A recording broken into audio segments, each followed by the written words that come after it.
All right, everybody, welcome to the first Sunday virtual program. It's a collaboration between three groups.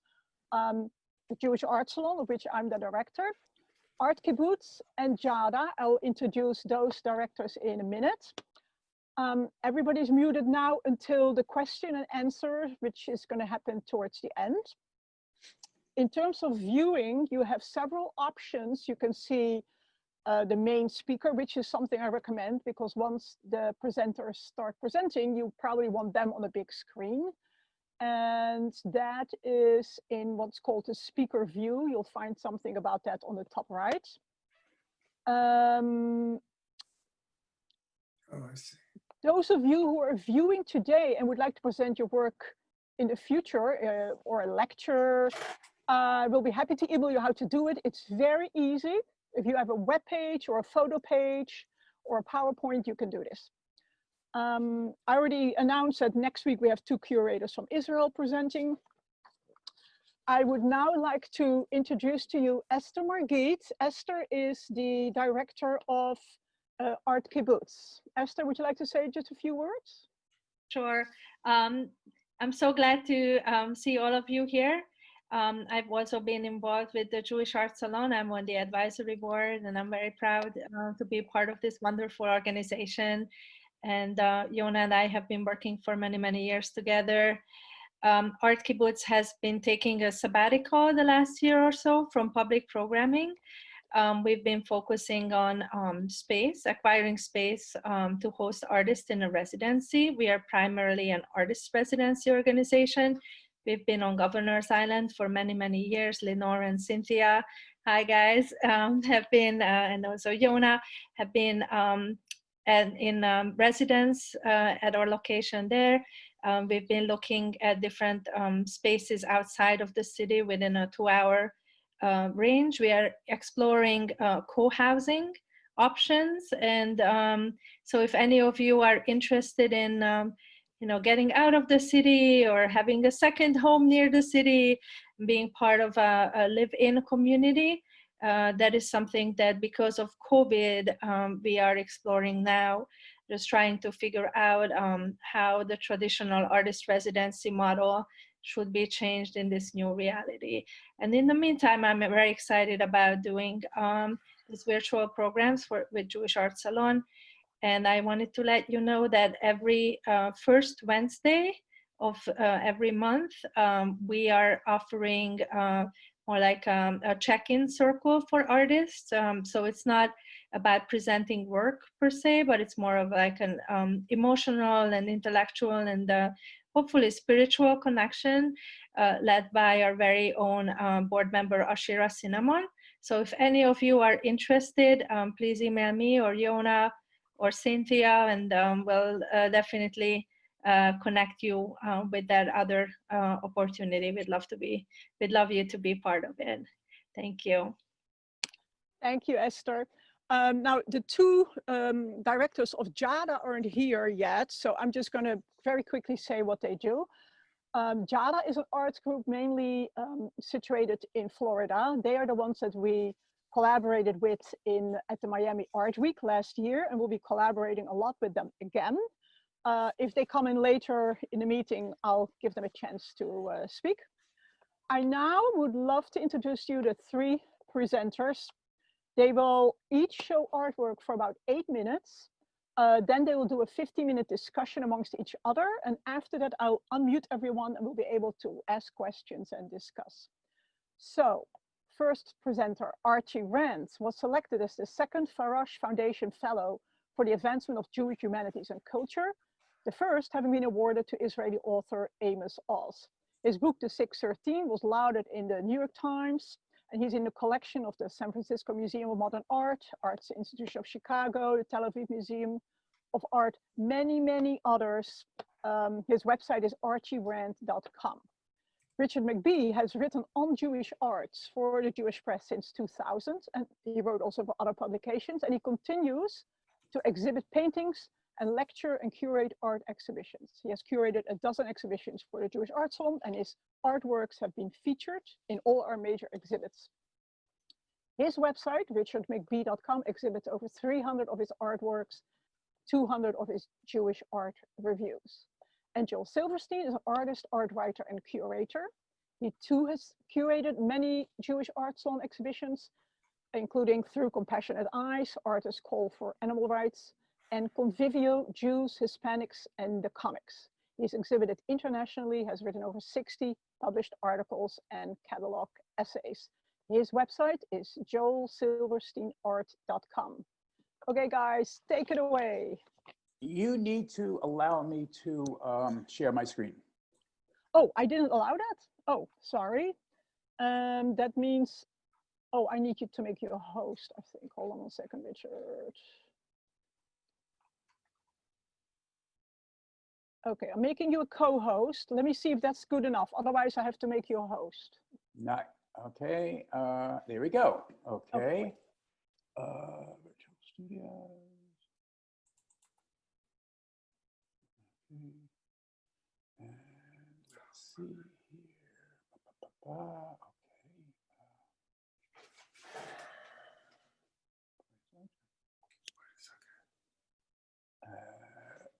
Okay, let's see here. How does that look? Hello? I don't see anything yet. I see the first.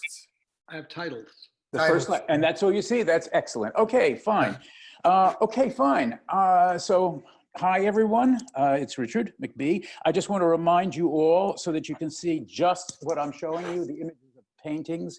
On the upper left of your Zoom screen, there'll be something that says gallery view, okay? You'll want to click into that, and that will then first give you everyone's picture all over. You don't want that. You want to see the presentation. So you'll click it again, and then you'll have, on top of it, you'll have 3 little bars. The one small bar, which is on the left side of the bars, will hide all the thumbnail videos, and you should be able to see the entire first slide, which just simply says Modern Jewish Narratives, Rand, McBee, Silverstein. And so let's try to start to go through that. And now here this says Archie Rand, selections, Book of Ezekiel, Book of Esther. Archie, you're on. Okay, great. First, I'd like to thank Richard and Joel and Yona, who organized the 2 shows that these works are from. Otherwise, they would never see the light of day, or rarely. The Book of Ezekiel is 24 paintings. The Book of Esther is 16 paintings. They came about when Richard and Joel had organized the initial exhibition at the Jewish Art Gallery in Brooklyn and asked if I would like to join. It was very gracious and very courteous. And I said, yes, what are you guys doing? And they both mentioned that they were doing work from the Book of Ezekiel. And I figured that sounds good. So in a splash of inspiration, I turned out these pictures. The important thing to notice about these pictures, not that they're not interesting individually or not, whatever, but I think as a mural painter. So I basically don't consider a picture finished until all 24 are finished. That is, they're all individual segments of a continuous story. And the same is true for the Book of Esther, both of which are recent works.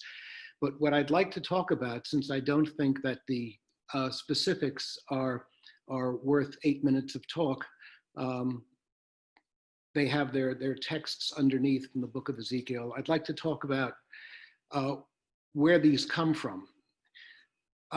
About 2 days ago, I was watching the Jewish Broadcasting Service, and they were showing a very old video, which I actually found on YouTube, of a fellow named Rabbi Zach Fredman, who's now the director of the new shul. At that time, he was the music director. I never knew of this person, but he's an oud player, and he had written a melody to Miriam's Song of Celebration.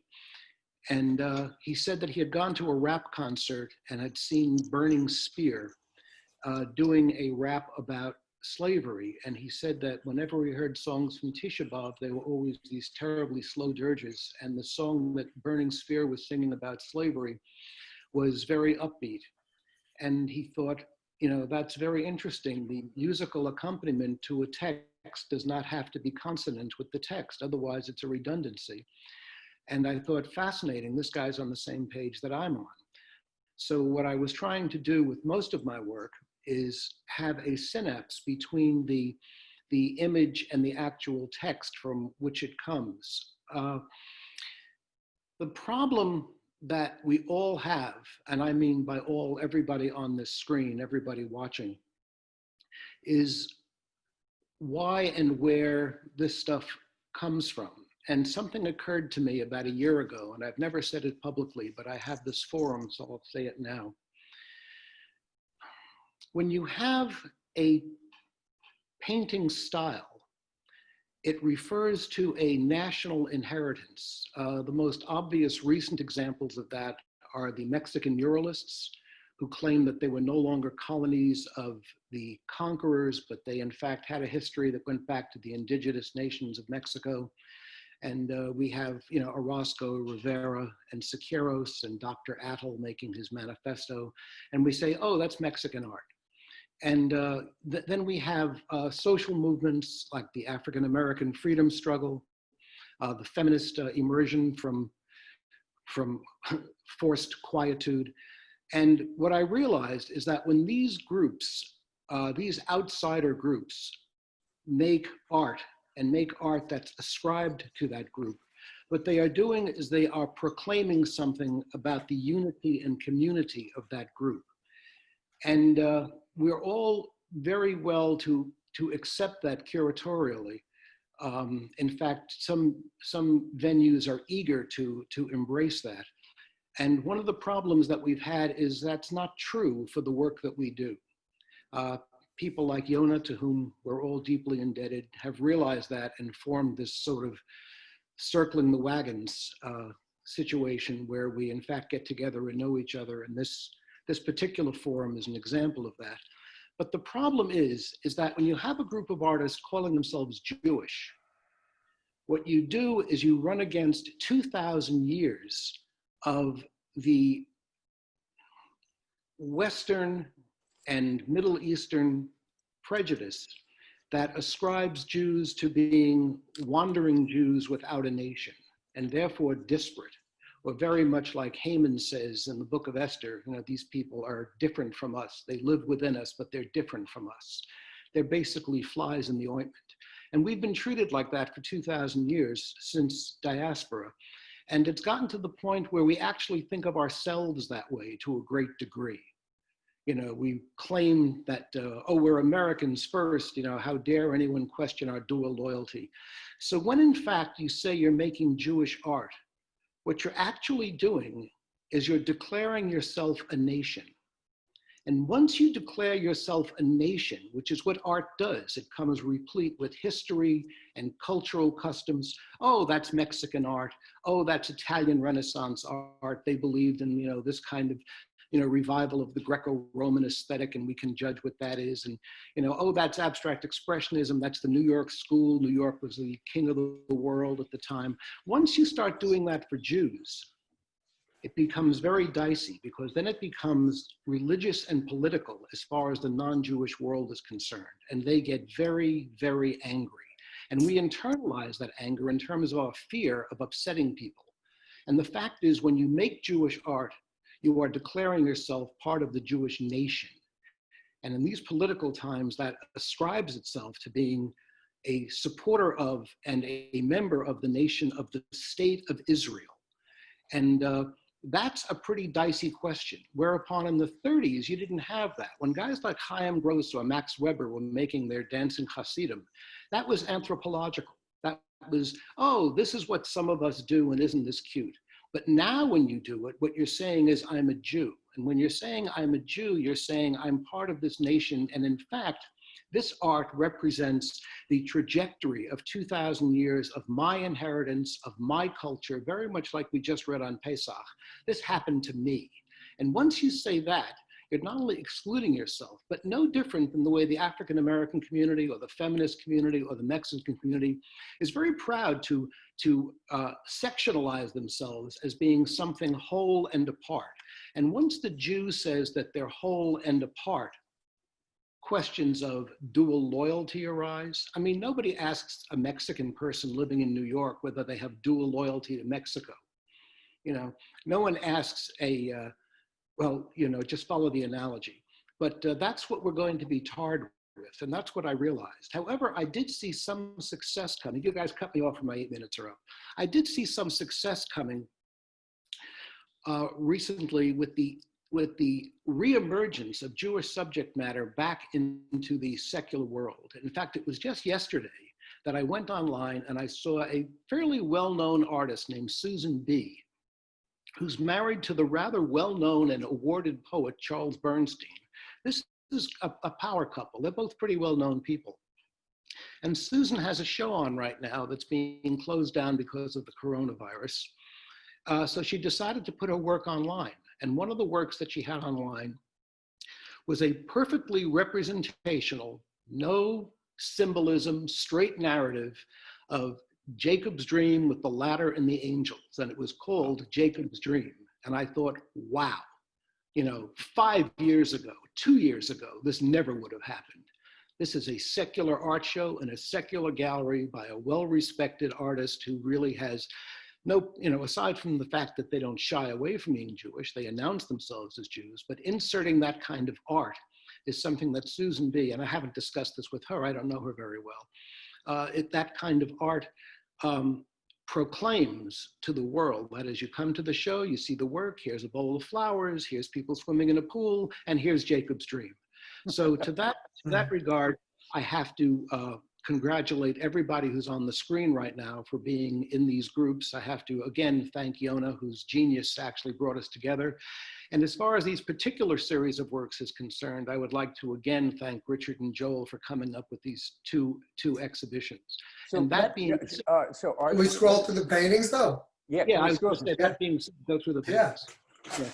Okay, so these are three from the book of Ezekiel, and they say they say, and then we can go to the Book of Esther.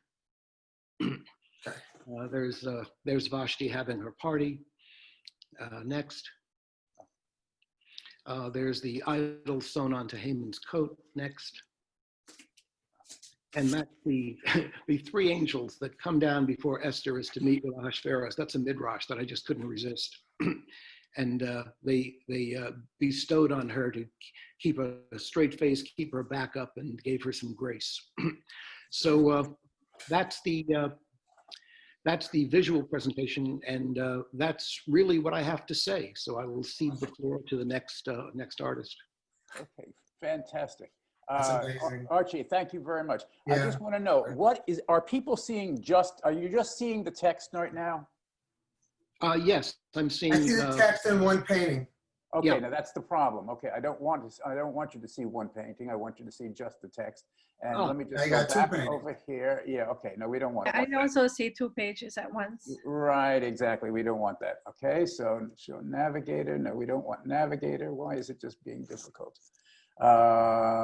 Okay, I guess that's what you're going to end up seeing. This is very frustrating. Okay.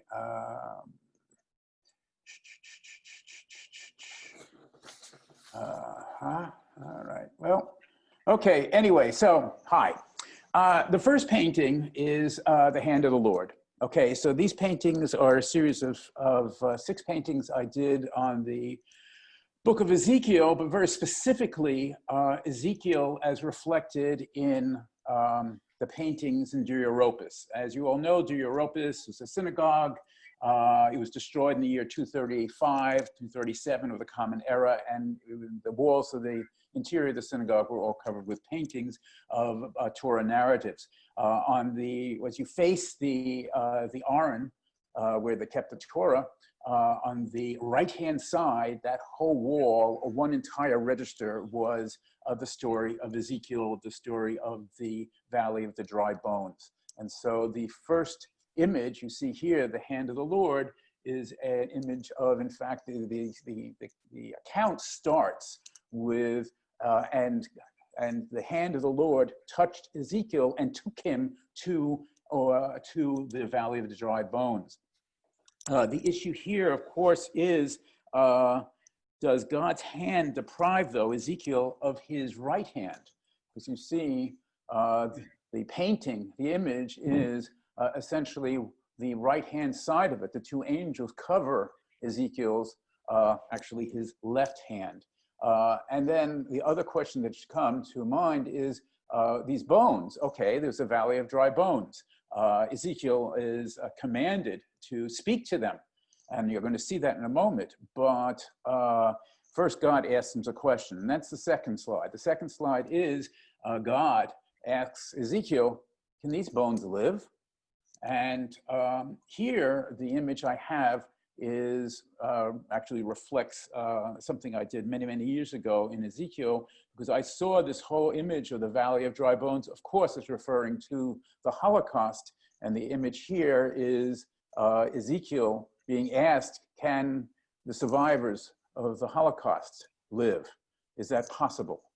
Is it possible after the Holocaust? Can we as Jews live with that memory and with that reality still in our lives?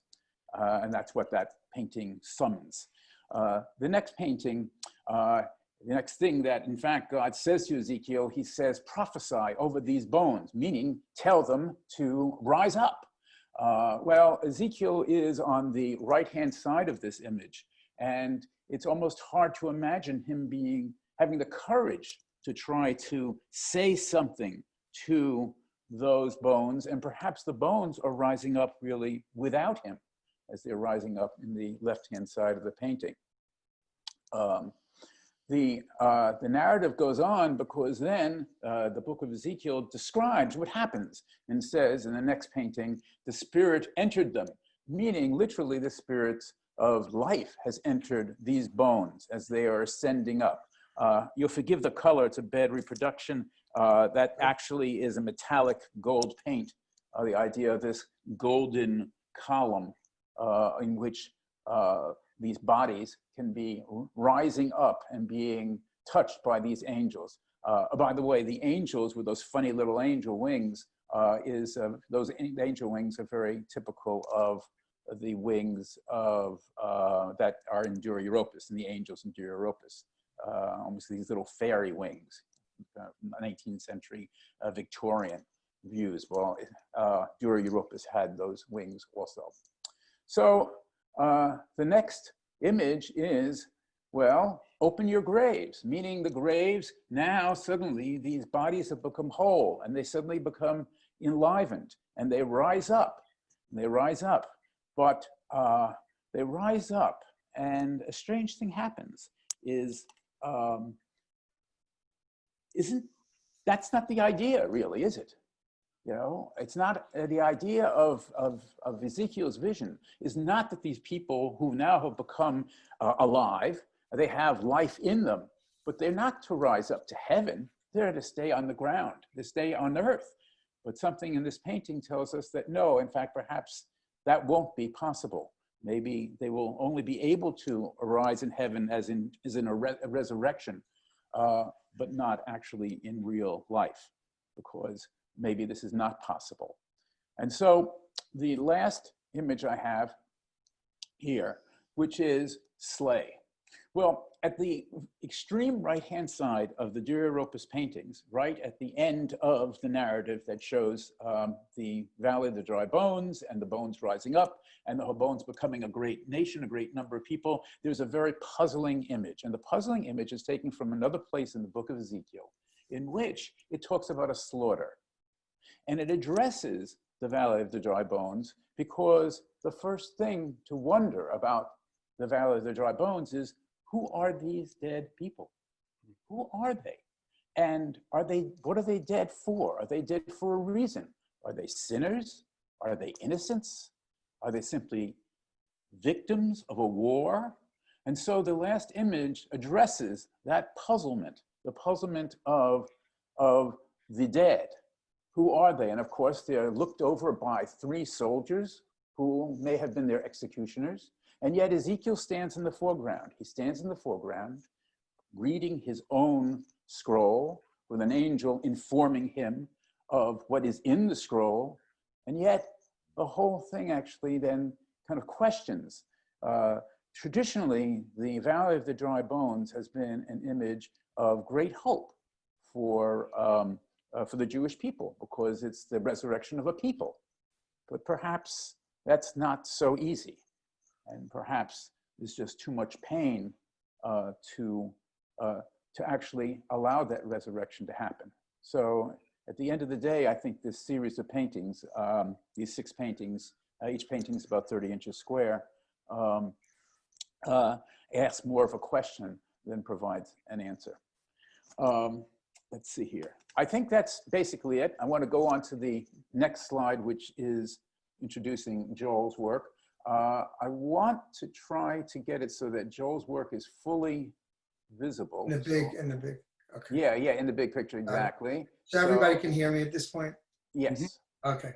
Yeah, but let me,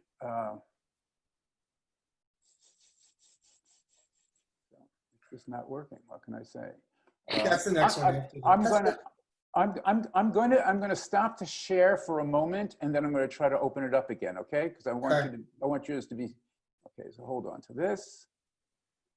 Okay. Escape. Very good. Okay. Stop. Okay. Just wait for a moment, Joel. Okay. Okay.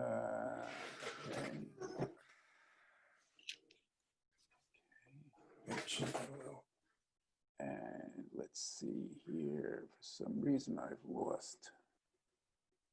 Okay. Joel, who was the painting that was behind you, on the wall behind you? Oh, that's, I just finished that 2 days ago. That's my son, Jacob. You want me to hold it up? It's like, I thought it was you. Show and tell.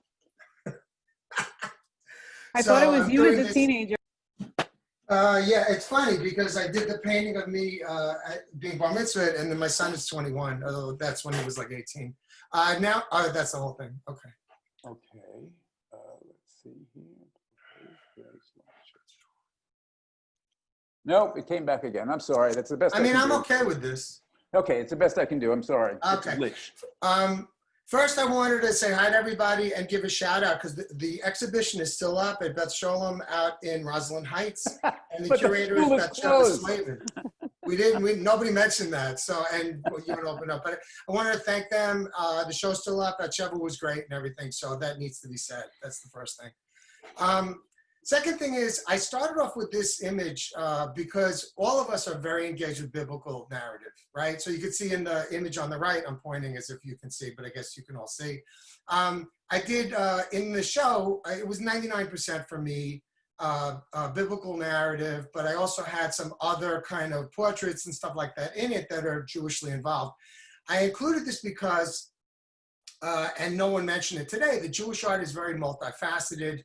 And there's an aspect of Jewish art that's about identity, the same way other identity arts are. And then because Jews are involved with Jewish texts, which is part of our identity, many of us are really involved with Jewish texts. And then there's the issue of spirituality or religion or belief in God, all those kind of things, which don't neatly fit into the gallery scene at all, which I think why you want to call us like a team of misfits. I think why we're all kind of in the same boat in that way. But I wanted to show in my own work that I have a kind of documentarian attitude, which is the picture of me at 13, I'm like an awkward 13-year-old being bar mitzvahed. It's from one of those old photographs laminated on wood. And then my biblical narrative, which is very involved with imagining history and imagining the divine and imagining narrative in a visual way mirrored by Western art, mirrored by movies, cinema, mirrored by comic books, mirrored by the pulp painters of the 20s and 30s, like a lot of different influences. And talk about influence, I think, a little later, because we're going to shift into a discussion between the three of us after I'm done. So anyway, we can, Richard, can you put the one on the right to the left and make it larger? That's the okay, right good. note. Yeah. All right. So this was a series called 6 from Exodus, and the first one's called Bad Day. As a kid, I was very influenced visually by the movie The 10 Commandments, which was 1956, Cecil B. DeMille. Those of you, I've said this several times, which people are amazed. DeMille was a crypto Jew. His mom was Jewish, who was secretly converted. He knew he was Jewish. However, he never mentioned it. This came out only a few years ago when he was safely dead. He was a big Hollywood player. He was a Protestant. He thinked out communists in Hollywood. He was very right wing, but he was actually Jewish. So a lot of that movie, if you see it as a kind of crypto identity, the way Clark Kent is Superman, it makes a lot more sense. Okay, so I did these 6 from Exodus. The first one actually, I think has a little bit of my face if I was, 25 and buff. these images are partly based on other art, but partly imagined. So it's a mixture of using photographs, using a kind of abstract expressionist gesture and a kind of 1920s figurative expressionism to get to this level. They're always superimposed and built up. If I run into trouble, I glue paper down. So a lot of this is layered. So this is the first one. It's called Bad Day because it's about slavery. It's in Egypt, as if a 1950s epic or a 19th century biblical epic that they used to do for the salon. This is a friend of mine on the top left. I'm pointing to that figure who committed suicide at the age of 30. So it's about spiritual turmoil and spiritual slavery. Okay, next slide. Okay, this is called idolatry. And a lot of Jewish philosophy that I've read is devoted to the idea of idolatry, which first meant praying to another god, then it meant praying to a god in the wrong way, then it meant anything you could pray to, like money or like power, which is running against what God wants. So this is my wife and I in our house in New Jersey, and that statue is from the Metropolitan Museum, and it's about carrying idolatry with you. So this is, even in a secular realm, I'm carrying this idolatry as an issue of that on my back, in effect. Next slide. Okay, this is funny. Now again, I'm gonna bring up the issue of using comic books and irony and satire. A big fan I am of Mad magazine. Archie is also. Mad in its early incarnation, the 50s, was like cutting edge, all run by Jews, all secret Yiddish jokes in the middle of it and everything. I found that in biblical interpretation, it's actually kind of difficult. I'll sit straight, as my mother would have wanted. That representing the past and representing the biblical past has a whole bunch of problems from a bunch of different directions. Part of it is just envisioning the past period. Part of it is envisioning the past when there's a God figure in it. Well, what does God look like? In Judaism, that's incredibly difficult. So what I do is use other representations. And the use of other representations I find very Jewish. And the use of humor I find very Jewish, because if I did actually do a straight picture of God, it would be kind of like a sin.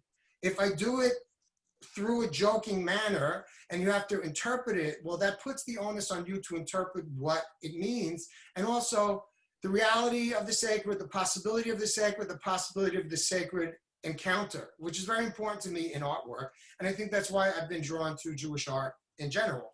So this is called id, ego, and superego. I'm a certified art therapist. It's very Freudian.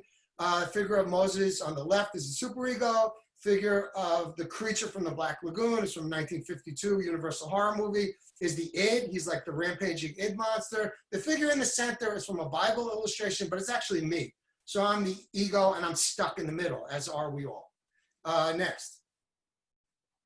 This is called Moses and Modoc.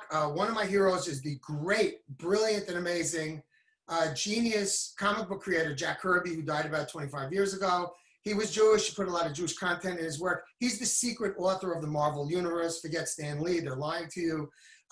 This was a villain he came up with, actually, and I thought it'd be interesting to use Moses as a kind of superhero. So it's like Moses versus Modoc is, again, an id kind of villain character. You don't quite know if he's the villain or if he's actually God, if he's like a big baby kind of God. You don't really know that. And I'm not telling you, frankly, so you're gonna have to figure that out too. So next. This is called Strange Encounter. It's actually based on the concept art for the Ten Commandments, done by a guy named Arnold Freiberg, who was an incredible painter.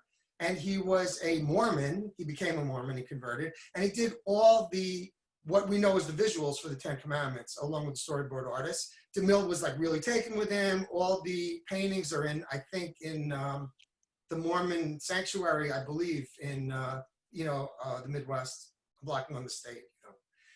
Anyway, so this is Sinai here. On the bottom left is carrying the Ark of the Covenant. That's made up. And then I used these toys from my kid's childhood. That's Squidward. It's a Pez dispenser and a candy dispenser called Barfo. So this is the encounter, kind of like these remnants of childhood with the story of the Exodus, with the possibility of the giving of the law, all those things coming together. Next. This is the final in this series, and it's called Promises, Promises. It's a show. I think it was Neil Simon, maybe. It was a musical, but it actually speaks to what God promises the Jews and what the Jews promise God, the Hebrews promise God. In that, I'll do this for you, you will be my people, but you must do this for me. I use the image of a 1960s astronaut as God because he's out there in the heavens. And this is actually a picture from Jaffa. It's a photograph from Jaffa. It's a stock photo, but I was there when my kid got bar mitzvahed. It's looking to Tel Aviv in the distance. And I wanted to show God in the land of Israel talking from the trees, basically. So that's why I did it in this way. And again, you can, I guess, evaluate in your own way the seriousness, the not seriousness, the playfulness, the humor. It thrust us directly into the narrative as if it's happening, but I don't want to do it in a totally transparent way because I don't think that's possible for us in the 21st century. It would be incredibly difficult, and I wouldn't know how to do it, frankly. So it wrestles with this in a very particular way, which has to do with my personality, my skill set, all those other things. Let's go to the last one. The last one was done earlier. It's a whole summation painting. It's called 10 Commandments and a Question. So the 10 Commandments are what we get. The question is, well, why did you do this to us? You know, what's the upshot of all this, you know? So this is the parting of the Red Sea. And again, it's it's a complex process. I want to talk to the other guys about process and how they work. The left side is from Dura Europos. All three of us, Archie, Richard, and I, see Dura as a kind of painting, an iconography for Jewish painters. Because for those of you that don't know, it was from the 200s CE. It was in a multicultural city called Dura Europos, which was run by the Romans, but had Jews, Persians, Greeks, Romans all living together. The synagogue was founded in 1932 by Yale, and they found these amazing paintings, either done or commissioned by Jews, of biblical narrative 300 or 400 years before there was any Christian narrative at all. Like there's nothing parallel in any universe that looks like that, which is an amazing thing. Okay, so the panel that I used was Moses and Aaron crossing the Red Sea. You can look it up on Google if you want to Google it. There were soldiers, which are the Egyptian soldiers on the left. I did a figure of sin, which is a Weimar doctor done by Otto Dix. The character on the top left is Nefertiti from the movie The Ten Commandments. I forgot the actress, I'm blocked, I'm sorry. The bottom is a figure cowering in fear. He's from a Shadow comic from the 30s. Creature from the Black Lagoon, again, is the id that comes out from the water. So in other words, there's a lot of stuff I've read from Joseph Campbell, from Jewish rabbis, all this stuff about water and the passing of water as a symbolic event also. It's not, water is learning in Judaism, but there's also a strong thing of the unconscious and where in this mythological world where the law and where history and where narrative and where art all meet, okay? Again, we have other figures from the movie, The Ten Commandments. There's Moses and Aaron. You have Moses as an older person. You have Yul Brynner, who I absolutely love, as Pharaoh. And he plays Ramses the Great, which is amazing because nobody knows who the Pharaoh was in the narrative. They're always speculating. And then I used it's a Wonder Woman bank. It's actually not the movie. And I used that as the Shekinah. And she's in the right corner. She's kind of leading Moses on. And then there's the pillar of light and pillar of fire. I made the analogy to 9/11. At that time, it was very grating to me. I actually went through 9/11 as a teacher. I was working on the Lower East Side. I had to be evacuated on a boat. So you can see one of the towers on the right, and the other one is just a pillar of light going up. And for years after 9/11, they would shine this light into the sky as a commemoration. I thought it was a really cool image. So that's what I got to say. So I'd like to, at this point, shift into trialogue, guys, between the three of us. Yes. I organized a couple of questions that I'd like you to comment on. I knew, usually I come up with too much. I talk too much. I show too much. I'm going to pare it down. So I've stopped the screen sharing. And so everyone can, we will end up being on the screen as we speak. Okay. Yeah, and just so you know, we're running a little over. It's now almost 1:45, so maybe 5 minutes? 10 minutes. We can go, the whole session can go over a little bit, but. Okay. Great. And then we'll have questions? And then we'll have questions and answers. Great. Okay, good. Thanks. All right. So guys, you can hear me, the other two artists? First of all, I want to personally thank you for just being able to show with you, for being able to talk to you over the years, being inspired by you in different ways. Both of you have been very important to me. And it's been great because this is what Jewish artists need. I would encourage everyone to form dyads and triads and study groups. And the Jewish Art Salon, in case it wasn't announced, is doing an artist bait midrash virtually now. But we were trying to run more kind of things where Jewish artists could dig into their background and learn more stuff and learn how to represent more stuff. And that's what it's all about. We having a problem? No. Okay, I saw Yona get upset for a second. No. So I'm Okay, chatting all right, and never mind. Okay, so guys, we're past the point of 40 years of people saying, is there a Jewish art? Which always made me nauseous. The bigger the critic, the question would always be, is there a Jewish art? Even as of last year, okay? So we know there is one, okay? First of all, what does it mean to you? What are your influences? And then how do you work? What's your process? Two other artists. All right, Archie, go ahead. All right. Well, as I said during the presentation, it started to bother me very much in the early 70s that the cohort of artists I was attached to were mainly Jewish. The dealers were Jewish. The critics were Jewish. Not much to the museum personnel, but it was all done in a kind of Talmudic discourse without mentioning Judaism. And when I started to do the murals at B'nai Yosef, I realized there was a lot of pushback. And being from Brooklyn and having not particularly worried too much about my Jewish identity being brought up in Bensonhurst, I got angry. And I started to look towards artists who were working with their Jewish identity, and I came across obvious people like Jack Levine and Hyman Bloom, and then I was about 25, 26 years old. I met Philip Guston, and Philip was in the process of recapturing his Judaism. His name was Philip Goldstein. He changed it because his future father-in-law was pissed that he would have a daughter married to a Goldstein, so he changed it to Guston. And his friendship with Philip Roth made him very conscious of his Jewishness. In fact, at his funeral, he requested that my closest friend, Ross Feld, who passed away, and Philip Roth and Morty Feldman would say Kaddish over his grave. And that struck a chord with me. And then I became friends with R.B. Kittai, whose Diasporis Manifesto was something that everybody watching should get their hands on, because it's the most outrageous piece of pro-Jewish art speak you've ever read in your life. So Archie, can I interrupt you for a minute? Of course. So it's interesting. You're addressing the issue of identity and this notion. I mean, Joel spoke about it a lot, and you're speaking about it now. But identity is a very curious thing. For me, I come at this, I think, rather differently than both of you. Remember, if you'll pardon the expression, I was brought up a goy, okay? I did not know that I was Jewish until I think I was 20 or 21 years old. And that had no content at that time except by a rabbi telling me, oh, well, if your mother's Jewish, then you're Jewish. Oh, okay. Had no notion of it and didn't have any content per se until I was 40. And when I was 40, mainly because of my artwork, which was just a separate interest, i.e. in this kind of subject matter, was that I then became observant. And so now, but then I never thought about identity. And I still don't, interestingly enough. I'm Jewish because that's how I live. I literally don't think of it. And so there's different ways that identity is expressed in one's work. Now, you mentioned a couple of artists like Hyman Bloom, fantastic, wonderful artist. But it's funny.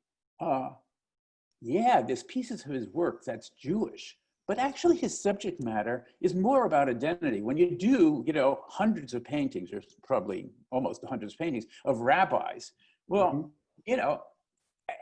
he's not saying that much, except that he's a fantastic painter and he's talking about personality. But he's not doing the kinds of subjects that you were doing or Joel is doing or I'm doing. No, not at all, as a matter of fact. So it's kind of like, where does this identity happen and how does it get expressed in terms of making this kind of art that we do? None of us are doing rabbis. Richard? Well, yeah, go ahead. Can I just bring something up? I would disagree with you a little bit about Hyams Bloom because it's true. Like for anybody who doesn't know Hyams Bloom, you got to look up Hyams Bloom's rabbis. Like those paintings, they were in White Box years ago. They were up in Framingham. They were the most amazing paintings of rabbis I think ever painted because he takes on the whole thing of Western art, and they're not cute and they're actually weird. They're very strange and they're melty and stuff. I think in the Bloom paintings, though, it's not simply, they are incredibly Jewish because he's dealing with a subject that in a way was so forbidden. Like paintings of rabbis are seen as so kitsch, even great, unless Rembrandt did it, you know, like Rembrandt, I think, did, his friend who was a rabbi or something. So that seen as great art. But if you look at the Cubists who did rabbis, or the guys from the Lower East Side who did rabbis, invariably it's seen as kitsch. I mean, Bloom transcends that entirely and it makes it like, he's just, Joe, I have to interrupt because what we're talking about is a transitional group of characters. Right. And most of the people on the screen right now, including us three, are born at a different time. Now, the problem that we find when we look at people like, you know, Hyams Bloom or any number of other people, you know, to a lesser degree, Raphael Sawyer, is that as diasporists, as people who see themselves in the way that I identified my initial talk, what they were trying to do was be admired by Western standards, by the standards of basically a Christian inherited trajectory of art. right. And the problem with that is that it's asking for something. And we are post-Warsaw Ghetto people. That is, we would rather die on our feet than die on our knees. So what this generation post-World War II is doing, what we're all doing to a certain degree, is we're saying we understand that the making of art is inherently an intermarriage. It's inherently Goyish. For 2,000 years, the Goyim have made this stuff.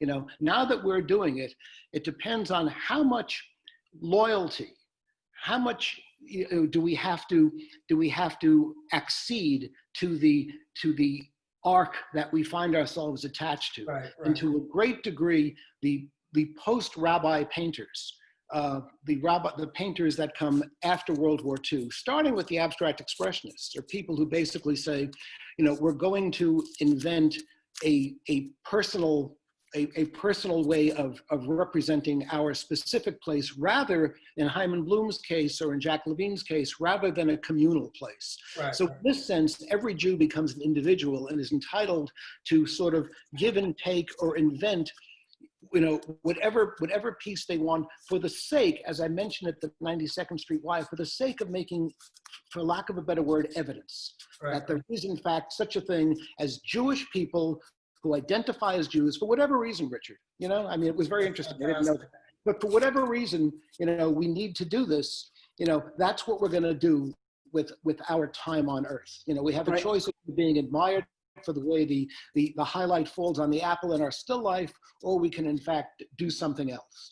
Which gives us enormous freedom, interestingly enough, and an enormous energy, because we're not trying to push off a past that those guys, God bless them, we're trying to do. We're really in a totally different era, and therefore much freer, I think. And in fact, you know, I've mentioned this to you. What we're doing is very similar to what James Joyce did with Ulysses. Mm-hmm. Basically, we're making things that are so complex and that have so many points of reference that it will take literally decades, if not hundreds of years, for people to figure it out. But that's the joy in it. Well, I don't know if Matthew's still online, but he actually said that. I mean, Matthew, yeah, I know, of course. Yeah, tilt your screen. I can only see your forehead. Can I shift you guys for a second? We have 2,000 years of midrash and scripture and liturgy to draw from that nobody's touched. I mean, we're good for a couple of centuries, you know? Yes, exactly. And that's everybody on the screen, by the way. Right. Let me just, I know we're probably running late even at this point, but the question of us doing Jewish texts is a really big issue, especially in this era. You want to comment on that? Like, why are we doing the Bible now? Why are we painting? Let me actually comment on that. Okay. And that is because it is the richest amount of material that literally exists. In other words, it is the vastness of Midrashim. First, the vastness of Tanakh, and then the Talmud, And then the Midrashim is so big. There is, like you said, 2,000 years of Jewish creativity, of grappling with things that matters in the world, i.e. life, death, sex, hatred, violence, everything, literally everything that we live in this world has been dealt with by our Jewish forebears in this literature. And to mine that stuff, it is the most exciting thing possible, because first of all, you're able to link into something that's not just you personally, but that is in fact that is also linked into your entire people. For instance, yeah, I agree. For instance, if you wanted to, you could spend your entire life painting every day, just doing commentary on subjects like water or blood. Right. You know, there's so much commentary, like Richard said, between the Talmud and the Midrash and everything. There's so much stuff that you'd never run out of subject matter. Never. Right. Can I add something? I guess from my end is that okay, Joel, yeah. Hold on, real quick, because we're really running late. We need to start the questions and answer after this. All right, but 30 seconds. Yes, go ahead. Okay. I guess from my position, I feel a little bit differently about that. For me, it was a couple of things, trying to envision these stories in the modern era. But the more it became, I guess Archie has brought this up, like after 9/11, the whole notion of religion became so toxic in cultural circles. And that kind of got me angry. Like the fact that I couldn't do a painting of Moses drove me crazy. So the more that I heard that, the more I kind of like, well, that's me then. That's what I'm going to do. So anyway, that for what it's worth. Good. Yeah. Okay. Questions? You want to switch to questions? I have a question, but not to you guys. I clicked on the wrong button somewhere, and I think now everybody sees only what I see. Do you all see Joel in the picture now? I see Richard. Yes. Oh, you see Richard. Okay. Richard. I don't know why you just see me. That's weird. Okay, fine. Never mind. Forget it. I'll switch. Okay, go ahead. Sorry. Yeah. Okay, everybody's unmuted unless they muted themselves. So. Okay, good. And now I see everybody. I don't. Me. You could do, you can click on the boxes on the top and then it's gallery and then you see everybody. Yeah, exactly. Yeah. Click gallery view. Yeah. It didn't work. Go ahead. So do we just jump in to ask questions? Yeah, in an orderly fashion, sure. Okay. Well, I'll jump in first. Okay, Cynthia. Nice to see you. I'm interested in the idea of commentary, and I'm wondering if there's a particular source that you found that's helpful for commentary. Visually, I'm very interested in mycography and the idea that commentary actually fit visually into text, and that's something I'm exploring in my work for another time. But can you tell us where you find inspirational commentaries? Okay, just to give you an example, there's something called by a guy named Ginsberg called The Legends of the Jews. Yes. Okay, it actually comes in a one volume, rather thick one volume, and it has. It tries to look at the basically Tanakh, the Bible, right? But includes all many of the commentaries and different versions of quote what really happened, and it's from not only Jewish sources but sometimes even from non-Jewish sources, and it is a very good place to start if you want to get past just the text itself. Right. That's one thing. There's also a compendium by a Rabbi Kasher, Kasher, which is also one volume, which is a collection of all the midrashim and commentaries that you can get your hands on. So between Ginsberg, actually, in its original, is about 11 volumes. If you can get all 11 volumes, that's great. But the Kasher is one volume. It's called the Encyclopedia of Midrash. And in fact, this Rabbi Zach Fredman, who was singing the song I referred to at the beginning, that was his grandfather. So he was brought up with Midrash, which is also not to be totally banal, but actually, if you find a subject like a name, somebody like Judith, let's say, oh, gee, Judith, I think she must be a story in the Bible. Yeah, Wikipedia is fantastic. No, I mean, and you'll suddenly you'll find things there that you'd have to, you know, dig half a lifetime to unearth, and yet there they are, sitting waiting for you to access them. If it's a good Wikipedia article, there's resources at the bottom. They're footnoted, and you can go and find further. Exactly. I also want. There's another book that you haven't recommended, and it's the book of Legends, Sefer Haggadah by Hyams Bialik, which is very nice reading, but also divided by topic and divided by section of the biblical books. Right. And it's the short paper is you can get the your hand. story form of the Midrashim. It's just Midrashim, and it gives you also the sources to go and look further. And it's also a very wonderful resource. There is also something called Hyams Sefaria. Bialik. Okay. I'll send it to you, Cynthia. Okay. And there's also something called Sefaria, Sefaria.com, I believe, which is a website that has basically almost the entire corpus, or the beginning of the entire corpus of Jewish writings, and broken down by category. It's an excellent. It's a place for original sources, but a great deal of it is translated into English. It's free also. Right. And there are plenty of English. I mean, you can find the Talmud in English. The Sonsino Talmud in English is online. There's plenty of English resources if you want to look for them. The question is always finding them and finding the stories and knowing the stories, and that takes it takes learning. You have to actually learn them. That's where Chavruta comes in. Right. Exactly. Right. Does anyone have a list of these? Haven't been able to write them down quick enough. There's hundreds of them. Right. We can probably compile one based on what was said here tonight. A small list would be very helpful to me. I've been Okay. taking notes. So. Who would do that? How could it be? Cynthia, why don't you I'll share try your to notes make- with me and with I'll try to make a list. Okay, who said that? Who said Kelsey? Joel? No, Richard. So, Oh, Who should I Richard. share my sorry. notes with? Richard. big Yeah, ship- I'll try to make a list. It's Richard Thank speaking. you. Thank you. Okay. very much.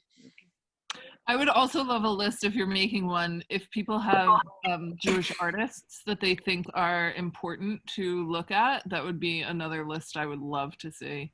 Me too. Me too. Yeah. Yeah. Feel free to put your own name on it. For what it's worth, and I'm certainly not authoritative, but you know, I wrote for about 14 years for the Jewish press, and on my website, there are a lot of those articles, and they're broken down by time. So there's one category of contemporary artists, which basically is kind of probably from the, I don't know, 70s or 80s until, you know, now. I mean, I stopped writing probably 10 years ago. But you'll see a lot of different names there, and with reviews of and images of their work. So that's another source. The reviews I wrote covered the entirety of Jewish art, basically from, you know, Second Temple times until the present. I'd also like to add something that just occurred to me that unifies the work of both Joel and Richard, and of all three of us, actually.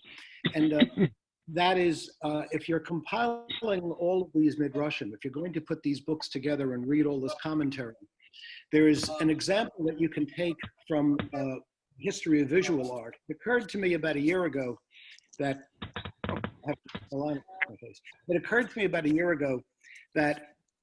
both Guston and Kittai, the two most closely identified out Jewish artists of that generation, both showed Marlborough Gallery.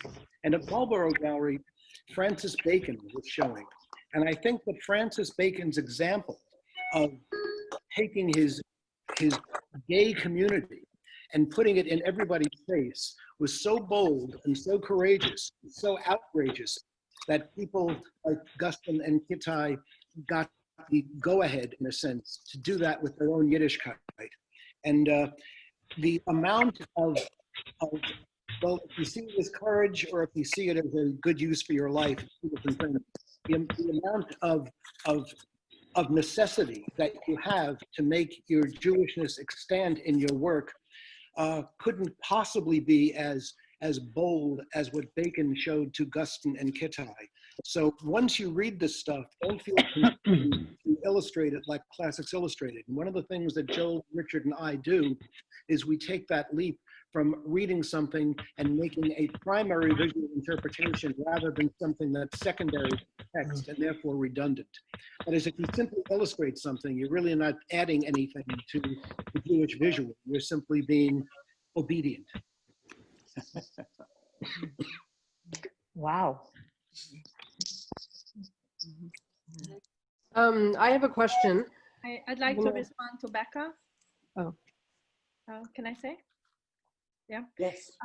Hi. I just wanted to say that the Jewish Funders Network has done research about whether there's a website or any sort of compilation of contemporary Jewish artists. It seems like this is something that's missing, not only for Jewish technical artists, but also writers and musicians and performing artists. So that's something for the future. And Yona and I have been started to look into grants to further develop our websites and portray Jewish artists more with their works, and also providing a collection. I think the next step would be to create that connection between Jewish artists and presenting organizations. But some of the artist profiles who, contemporary Jewish artists who participated in the Art Kibbutz program are already up on our website. And if you'd like to see emerging young artists around the world who have done, interesting work, but at a very different level, Art Asylum has some interesting artist profiles on their website that I would highly recommend to check out for inspiration and connection. I would give a shout out also, talk about archiving Jewish artists. I think it's really important that people like Matthew, like Peg Olin, like Samantha Baskine, like Ori Soltis, the people who have documented and discovered Jewish artists. And that's, if we're going to enter into art history, it has to be art historians, Jewish and not Jewish, who notice that we're doing something interesting and different. And so my personal thanks to those people. And I wish more young people would get involved on that level. There's also a lot of activity in Los Angeles and in other parts of the country. We've some noticed. of which is connected. Yes. Hello, Ruth. Hi, Ruth. Hi, Ruth.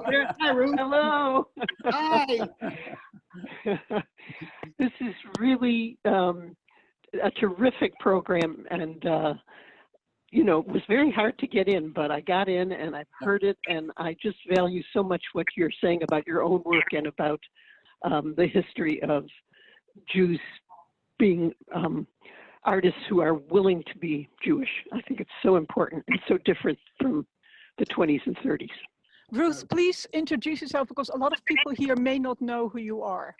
I'm Ruth Weisberg, artist, and I'm the president of the Jewish Artists Initiative, which is just Southern California. It's a juried membership. We have 135 members, very, very active, do a lot of programming. And there's some overlap in members. I think it would be great if there was even more overlap. That would be terrific. All right. Ruth is one of the original pioneers. If you don't know her and her work, you should. Ruth has been doing this as long or longer than anybody, and we love you, Ruth. And I love you right back. Wonderful. Thank you. Thank you so much. Okay, time for another question. Hi. I have a question, perhaps a bit for me, but also but for Archie and for Joel. And that is, it was one of Joel's questions. And what is the role of spirituality in your work?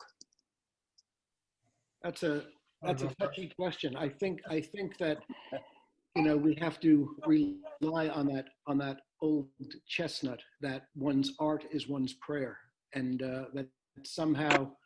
Although one may pray, I heard a story a couple of weeks ago where some rabbi was asking a congregant, how often do you pray? And the congregant said 3 times a day. And the rabbi said, no, that's how often you daven. How often do you pray? And I thought that that was very apt. Everyone knows the amount of concentration and the amount of single-minded dedication that goes on when you're alone in your studio. And there's an equivalency to prayer there, which I think borders on that dicey word spirituality. For instance, it doesn't necessarily have to be in the act that the three of us are involved with. I mean, us three are, or we three are painters. We just lost a very dear friend of mine and a brilliant artist, Helene Elam, who after, years as a two-dimensional artist, ventured into basically a territory that she invented. And it was deeply, deeply, for lack of a better word, spiritual activity. Now, when that spiritual activity borders on issues of social justice and community identification, that's the nature or the function of religion to begin with. The parameters of one's expansion are not only very large, but they're inherently spiritual. I think I would also add that the notion of, it's funny, it's true. Religion sounds bureaucratic and spirituality sounds new age. So both words. And I don't even think there's a word in Hebrew for spirituality. So it's really funny. Oh, Ruchaniut. Yes, there is.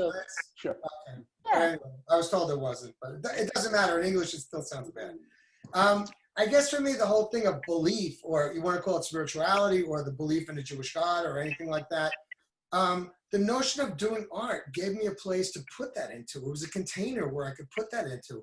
Where, like, I found, I went to regular art school. I went to Pratt. I was involved with the regular art world. I wrote for the art magazines for 15 years. Everything was always so hidden. And everything was always so, like, if anybody really believed anything, they were keeping it to themselves. Like, nothing was overt. Everything was, like, covert, And I think that attitude that I started developing was that if I was going to show a belief system in what the spiritual would look like, in other words, if it's in the Bible, is it about the past? Is it about the encounter with the sublime, all that kind of stuff?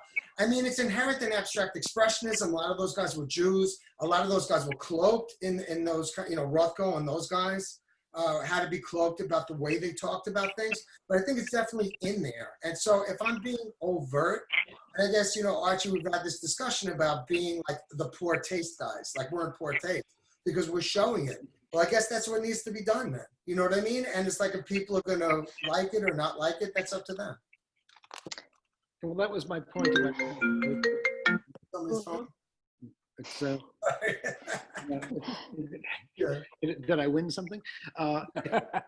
If you're going to realize how short your life is and what you can possibly contribute in that very short amount of time,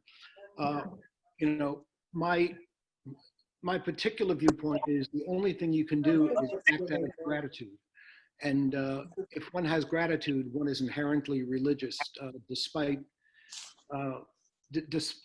what ritual trappings that might take. Gratitude has to be inherently directed towards something outside oneself. Right. And if one chooses to call that God or not is almost irrelevant at this point. But the amount of nonchalance that there have been artists, in fact, who have done religious work, and it has not been critically or aesthetically validated. Robert Smithson was a man of faith. Kiki Smith talks about doing prints because their repetition reminds her of saying the rosary. But those kinds of things don't get re-quoted in articles, and I think it's about time that we brought that to the fore. Amen. Yeah, I might say amen. Yeah.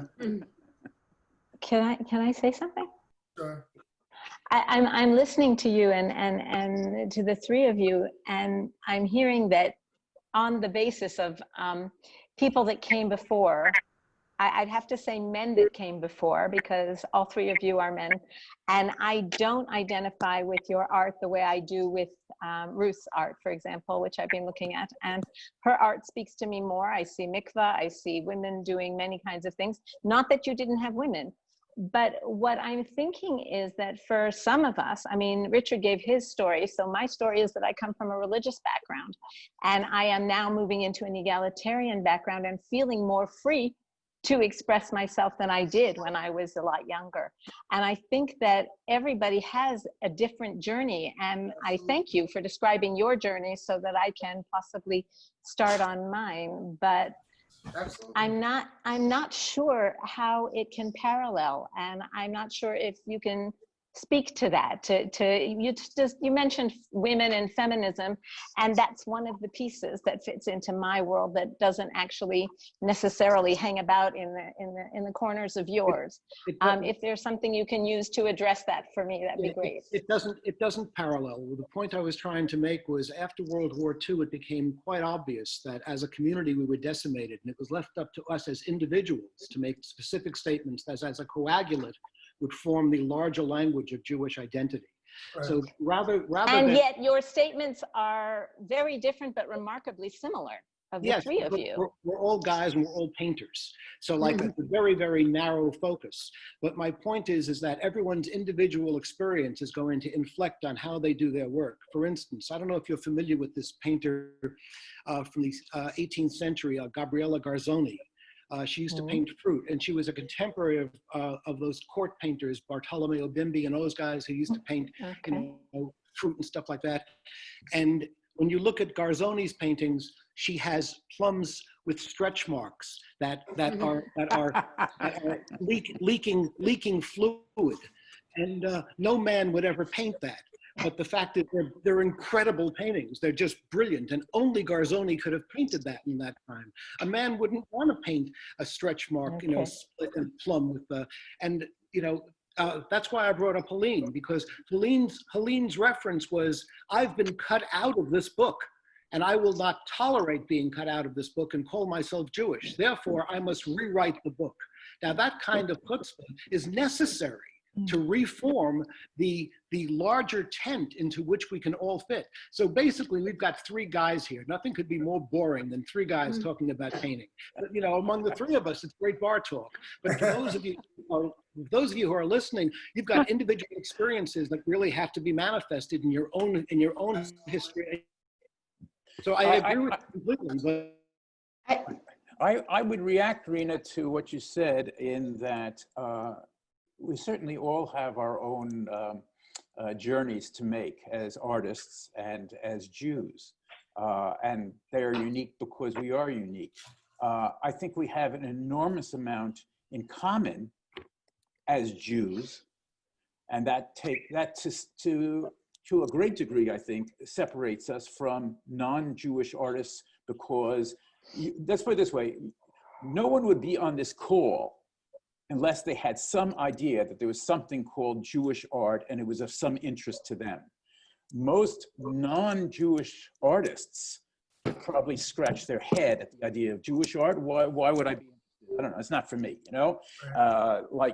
so that's one thing. I think we have a great deal in common in that. Secondly, I would say that, and I sometimes do this and sometimes don't do this, but I think we all grow if we really, when we look at someone else's work, really try to get what is that person trying to do. Yeah, for sure. I spent 14 years writing about, I'd say probably 50% of the things I wrote about, I really wasn't interested in, and I did not like. At the end of the article, I learned a lot. And at the end of the article, I opened up to, wait a minute, I got over my prejudices, I got over my barriers. And I think it helps us as both as human beings and as artists to do that when we look at other people's work. I would also say that, I mean, in my own work, I am deeply involved in the role of women in Torah and Tanakh. I've done a series of paintings on Sarah. I've done a series of paintings on Hagar. I'm about to start a whole series of paintings on the Book of Esther, and featuring Esther as one of the most important characters in that book, obviously. But to me, that's a great deal of fascination. But I can only do it, of course, as a man. I can't be anything other than I am. But I hopefully will be able to bring something to that dialogue that will go beyond just being a man. Okay, I'd like to add something to that. Rina, perhaps you can do in the near future a presentation about, your interpretation, what you do. That's number one. And number two, I noticed that one of the curators who will present next week is on the call, Susan. Susan, would you like to say a few words and introduce yourself?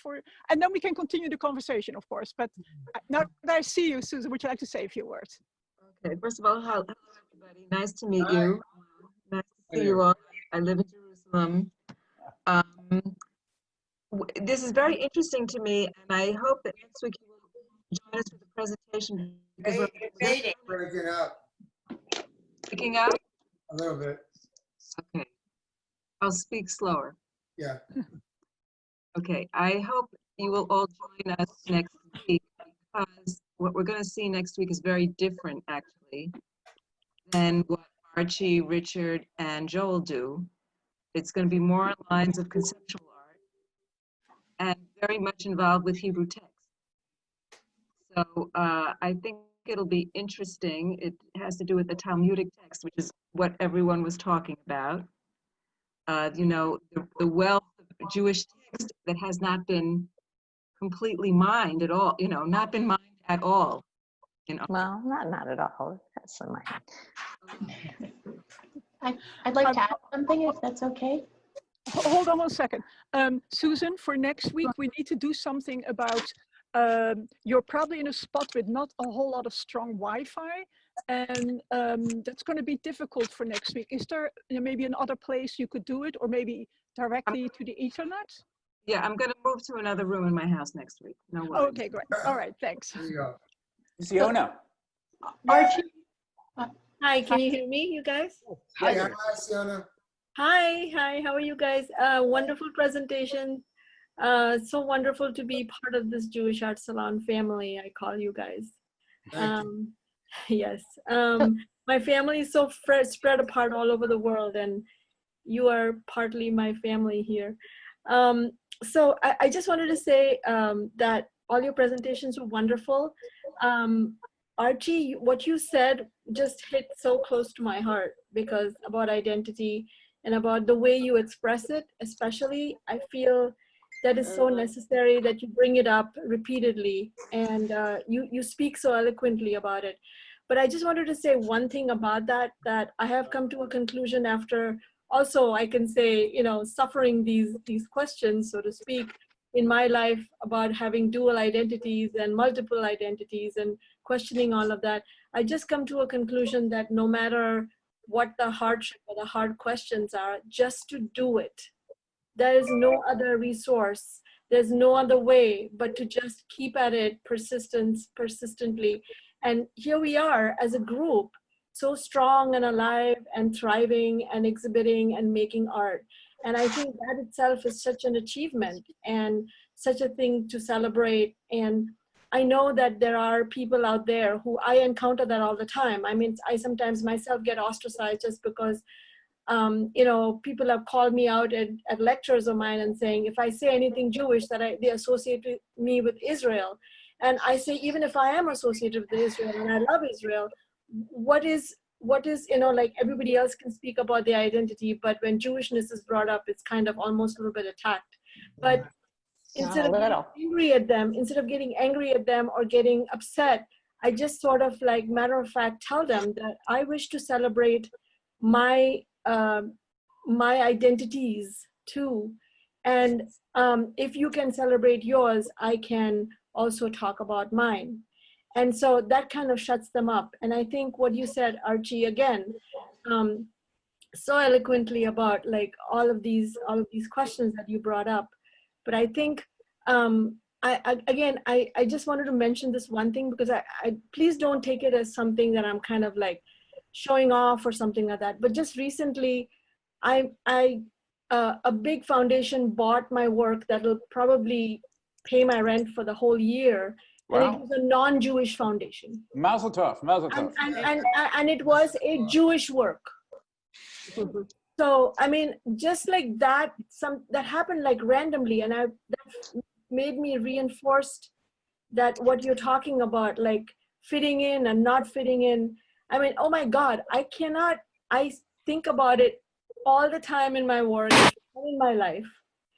But, you know, I think the only solution is just for us to do it and persist.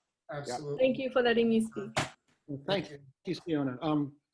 For those of you that don't know her work, Siona is the perfect example to Rena's question.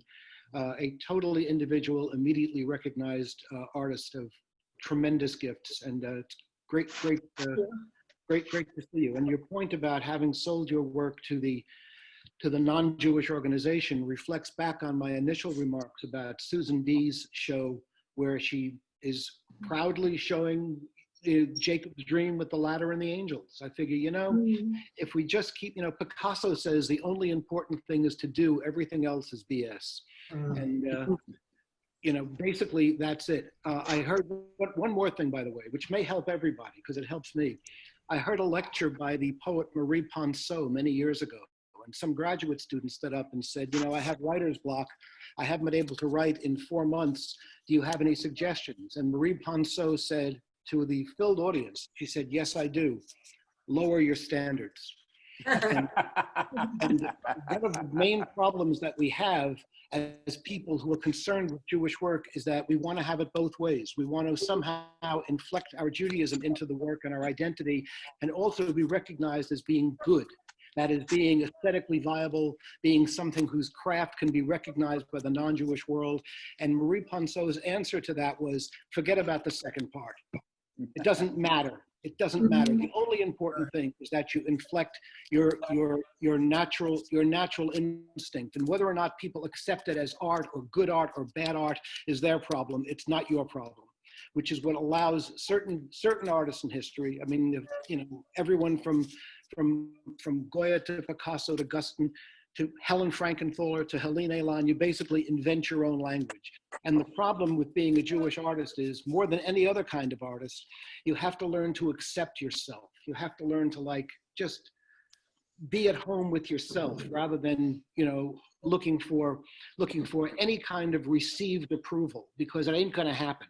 It's never going to happen. As long as you're working within received aesthetics, there's always going to be somebody who'll be able to critique you, because they have their own clutch on that line of historical precedent. And what you have to do is throw it all in the garbage. You just throw it in the garbage. You don't really care if your art is good or not. You don't even know what good means. And Siona is a perfect example of that. She's making this incredible stuff, and it doesn't have any precedent. You know, as are most of you out there, I assume. But the trick is, you know, you throw the aesthetics in the garbage. You are the aesthetic. We have 2,000 years of non-history. We can invent anything. We're all Cimabue. We're all Giotto at this point. Everyone. Right. Yeah. You got it. But reality, we do have 2,000 years of history that does even have an aesthetic. I mean, we did have a dogmatic approach to art, art that was used in the Second Temple and the First Temple. Then we had a whole history of art that was used, you know, Ketubah art and Wimple art and Talit art. Right. Yeah.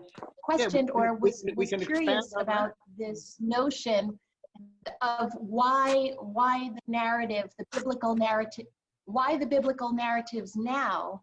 And for me, as somebody born in 1969 who looks at Jewish art and looked at it primarily being defined by the Shoah, right? So much work was focused on that period. So I look at it and I say, well, we had this incredible, you know, you could call it in a sense a spiritual renaissance in the Baal Teshuva movement, which already is 3 decades old. And a resurgence of actually people going back and learning text-based learning, and having it all be, as you said, Archie, before, it's not secondary transmission, it is primary, right? So you're working straight from scripture, which most people prior to Shoah, you had, you know, the Haskalah movement, and people really were moving away as much as possible from religion. So I think that right now you have a very, very unique opportunity, and we have a unique opportunity as diaspora Jews to look at the commentary, look at the Midrash, look at the text. But we're talking Our about, history has not been informed before. we're talking about two different things which you just brought up. That is, we have two bases of operation, and it's kind of like, you know, it was mentioned before that there's three guys talking about painting, but you mentioned talit and ketubot and you know, and other things that haven't been sanctioned into the higher worlds of art appreciation. So as Jewish artists, we have, aside from the Midrashim, you know, and the expansion on the narrative, we also, that's actually not an expansion, it's an invasion. That is, when we do narrative work, we're invading and reclaiming, in a sense, what Richard brought up about Dura Europos. We are entitled to this historical narrative as visual artists. But on the other hand, we have this separate history of ketubot and talesim, which can be expanded upon and basically invent something. So between the amount of expansion and invasion, you know, there's an enormous amount of energy that can be brought to this, and they can be interchanged at any time.